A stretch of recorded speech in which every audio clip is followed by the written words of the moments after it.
முழங்கால் யாவும் எனக்கு முன்பாக முழங்கும், நாவு யாவும் தேவனை அறிக்கை பண்ணும் என்று என் ஜீவனைக் கொண்டு உரைக்கிறேன். முழங்கால் யாவும் எனக்கு ஜாதிகளுடைய மார்க்கத்தை கற்றுக்கொள்ளாதிருங்கள், வானத்தின் அடையாளங்களாலே புறஜாதிகள் கலங்குகிறார்களே என்று சொல்லி நீங்கள் அவைகளாலே கலங்காதிருங்கள். மனுஷர் உங்களுக்கு எவைகளைச் செய்ய விரும்புகிறீர்களோ அவைகளை நீங்களும் அவர்களுக்கு செய்யுங்கள். இதுவே நியாய பிரமாணமும் தீர்க்க தரிசனங்களுமாம். கலங்காதே.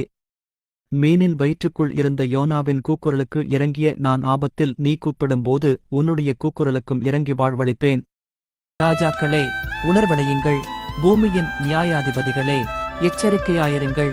பயத்துடனே கர்த்தரைச் சேவியுங்கள், நடுக்கத்துடனே களிகூறுங்கள். எல்லா மனுஷரும் உங்களை குறித்து புகழ்ச்சியாய் பேசும்போது உங்களுக்கு ஐயோ, அவர்கள் பிதாக்கள் கள்ளத்தீர்க்கதரிசிகளுக்கும் அப்படியே செய்தார்கள். இருதயத்தோடும் என்னை தேடினீர்களானால் என்னை தேடுகையில் கண்டுபிடித்தீர்கள். நான் உங்களுக்கு காணப்படுவேன்.